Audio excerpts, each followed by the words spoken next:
Assalamualaikum warahmatullahi wabarakatuh.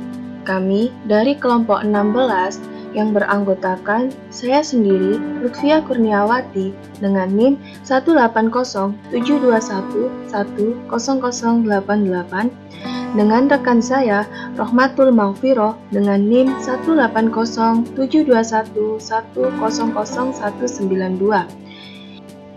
Kami di sini akan menjelaskan tentang kode etik profesi di perbankan syariah. Yang pertama akan dijelaskan oleh rekan saya, Rohmatul Maghfirah. Yang pertama, pengertian kode etik. Kode etik adalah suatu sistem norma, nilai, dan juga aturan profesional tertulis yang secara tegas menyatakan apa yang benar dan baik dan apa yang tidak benar dan tidak baik bagi profesional. Kode etik menyatakan perbuatan apa saja yang benar atau salah, perbuatan apa yang harus dilakukan, dan perbuatan apa yang harus dihindari. Kode etik merupakan suatu pola aturan, tata cara, tanda, pedoman etis ketika melakukan suatu kegiatan atau suatu pekerjaan. Kode etik merupakan pola aturan atau tata cara sebagai pedoman berperilaku. Kemudian, pengertian kode etik profesi. Kode etik profesi adalah sistem norma atau aturan yang ditulis secara jelas dan tegas serta terperinci tentang apa yang baik dan tidak baik, apa yang benar dan tidak benar, dan perbuatan apa yang boleh dilakukan dan apa yang tidak boleh dilakukan oleh seorang profesional. Kode etik profesi dapat berubah dan diubah seiring dengan perkembangan ilmu pengetahuan dan teknologi. Selanjutnya adalah pengertian kode etik profesi pada perbankan syariah. Kode etik pada perbankan syariah yaitu kode etik yang mengatur perilaku secara syariah, profesional, bertanggung jawab, wajar, patut, dan dapat dipercaya bagi jajaran bank dalam melakukan hubungan bisnis baik dengan nasabah atau calon nasabah, rekanan atau calon rekanan, rekan sekerja maupun stakeholder lainnya. Yang selanjutnya adalah pokok-pokok kode etik. Yang pertama adalah benturan kepentingan.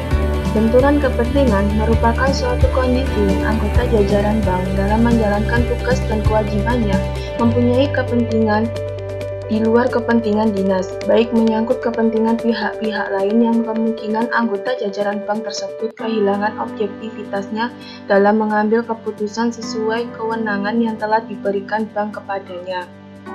Yang kedua adalah larangan riswaya. Jajaran bank harus dapat mengambil langkah tegas untuk tidak memberikan atau menerima riswaya kepada nasabah atau calon nasabah, rekanan atau calon rekanan, dan pegawai negeri sipil atau penyelenggara negara terkait jabatan sebagai jajaran bank.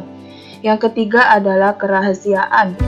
Jajaran bank wajib menjaga kerahasiaan setiap data atau informasi terkait bank atau nasabah yang berhubungan dengan bank dan hanya menggunakannya untuk kepentingan bank. Penyebaran data atau informasi terkait bank dan nasabah yang berhubungan dengan bank hanya dapat dilakukan berdasarkan ketentuan yang berlaku. Yang keempat adalah penyalahgunaan jabatan. Jajaran bank dilarang menyalahgunakan wewenang yang dimilikinya untuk kepentingan pribadi atau pihak lain, baik dilakukan sendiri maupun mempengaruhi atau memaksa jajaran bank lain untuk melakukan sesuatu yang tidak sesuai dengan aturan yang berlaku yang dapat menimbulkan kerugian pada bank. Yang kelima adalah perilaku insiders. Jajaran bank yang memiliki informasi tentang bank dilarang memanfaatkan informasi dimaksud untuk kepentingan pribadi atau pihak lain yang dapat menimbulkan kerugian bagi bank. Yang keenam adalah integritas dan akurat data bank. Jajaran bank baik secara individu maupun bersama-sama harus berupaya untuk tidak terlibat dalam hal-hal yang dapat melemahkan atau menurunkan integritas sistem perbankan di Indonesia. Jajaran bank harus mengambil langkah-langkah tegas untuk memastikan bahwa dirinya tidak diperalat untuk kegiatan kriminal dan kegiatan tidak ilegal lainnya. Yang jajaran bank harus memawas diri dan menghindarkan keterlibatan bank dalam kegiatan pencucian uang, termasuk secara individu, tidak terlibat dalam penggunaan dan perdagangan narkoba atau kegiatan terorisme. Yang ketujuh adalah pengelolaan rekening pegawai. Jajaran bank wajib melakukan pengisian pernyataan tahunan dengan jujur dan dapat dipertanggungjawabkan. Dan yang terakhir adalah sanksi pelanggaran atau ketidakpatuhan. Jadi, jika jajaran bank melakukan pelanggaran akan dikenakan sanksi pelanggaran atau ketidakpatuhan. Selanjutnya adalah kode etik profesi pada perbankan syariah. Yang pertama adalah menjaga nama baik dan harta kekayaan bank.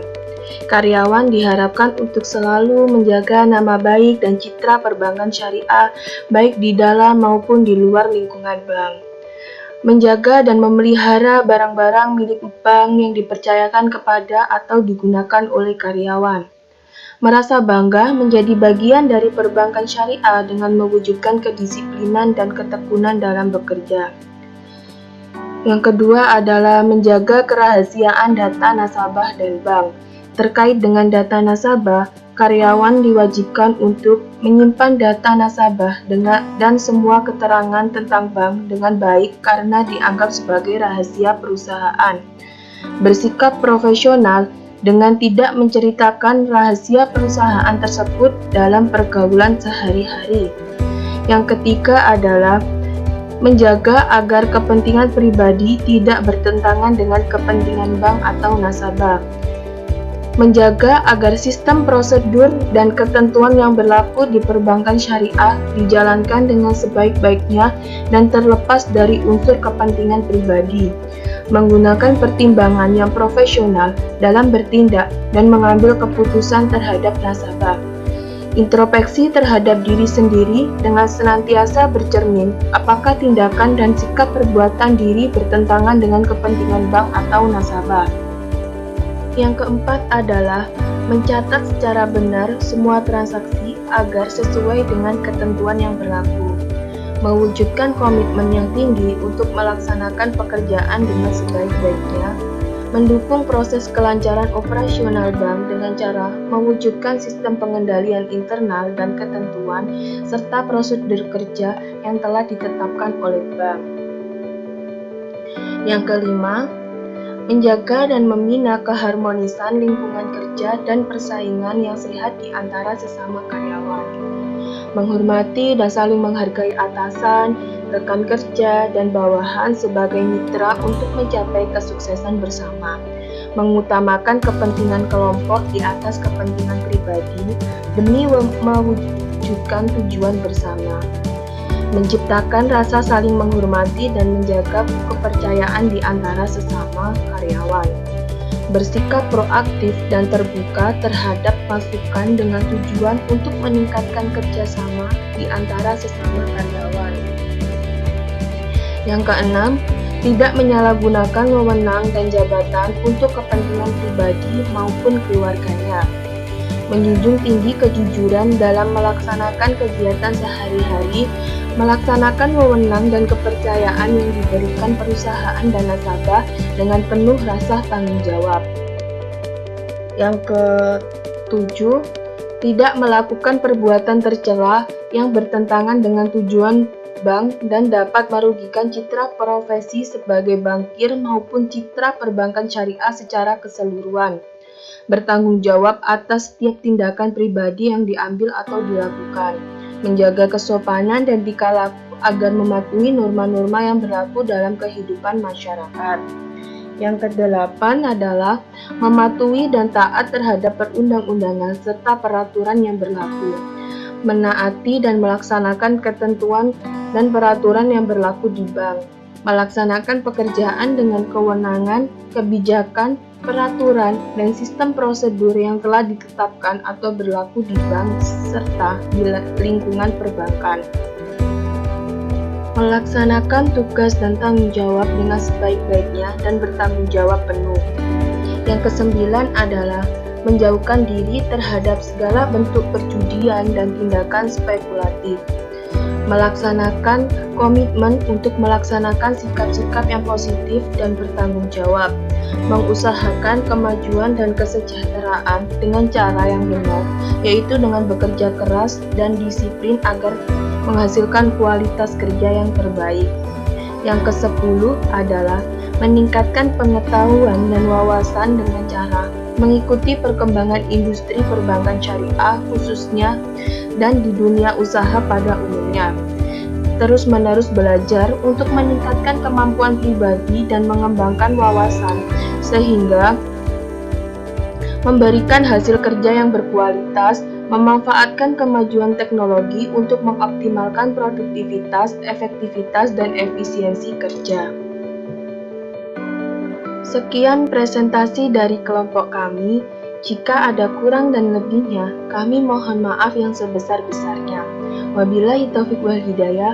Wassalamualaikum warahmatullahi wabarakatuh. Terima kasih.